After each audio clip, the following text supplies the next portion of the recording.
devil is keenly aware of is that his only chance at getting you to miss what God has for your life is to make circumstances so difficult that you will just surrender or resign the process of getting it. I want to suggest that this is sin. And I know that sin, oftentimes, many of us think of sin simply as these deviant acts of behavior that are inconsistent with righteousness and holiness, and that is sin. But I want you to understand sin from this perspective, from its purest definition. Sin is to miss the mark. To miss the mark. Somebody say to miss the mark.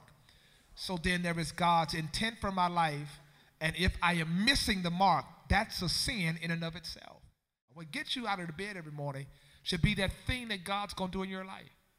It's that thing that motivates you. Motivation is this: the drive that forces us to continue in the face of opposition, no matter how great or small it may be. This is what motivation is. It's a drive. It says, regardless of the opposition, no matter how big, how small, I'm still going to win this race. I'm still going to pursue this thing. Now, wait a minute. Watch this. Let me draw a monkey wrench in the program for you. So there's this thing I'm going toward, right? Destination, destiny. Purpose is the path toward destiny, right? Watch this. God ends a thing before we begin a thing. Here's the problem. The devil says, how can I get you to not finish what God finished? Is I can cause you to get off path. So the issue is really never God holding a blessing back. It's you stumbling up and retarding the progress of you receiving it. It's not that, take it out, it's not that you don't have financial freedom. It's just all the stuff that got you off path that's holding up the process of you actually getting what God's already finished. That's why sometimes God doesn't hear us, and we start saying the devil is attacking my finances. The devil ain't attacking your finances, the mall is. You have got to come to a place in your life where you say, I am not going to allow these things that I just wrote down to cause me to miss the big picture. Let me show you what happens.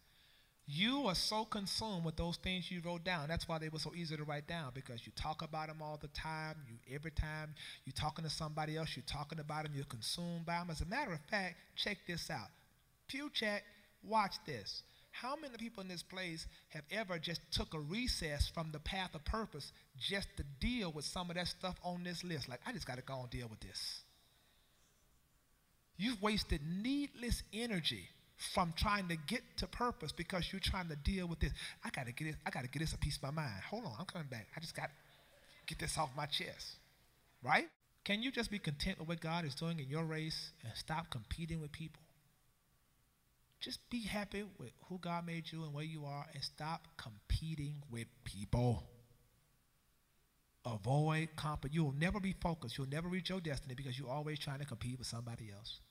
You got to learn how to deal with short-term discomfort.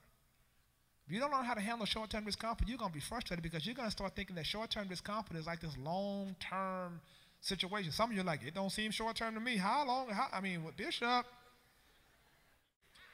Stop dealing with all these foolish people sitting around talking about stuff. They don't make sense. People just sitting around in crowds talking about stuff, chatter, just nothing, just foolishness, just drama. Nobody got time for that. If you focused on what you focus on, you ain't got time for drama. 7:6 says, without faith, it is impossible to please God. For those who come to God must believe that God is and that he's the rewarder of those who diligently seek him. Hebrews 11:6. Got it? So, look at Hebrews 11:1. The very first 3 words of Hebrews 11:1 say what? Now faith what? Look at Hebrews 11:6 for a second. Hebrews 11:6, right in Hebrews 11:6, the Bible declares this: for without faith it is impossible to please God, because those who come to God, I'm so glad I know this scripture by heart, but those who come to God must believe that God is. Somebody say that God is.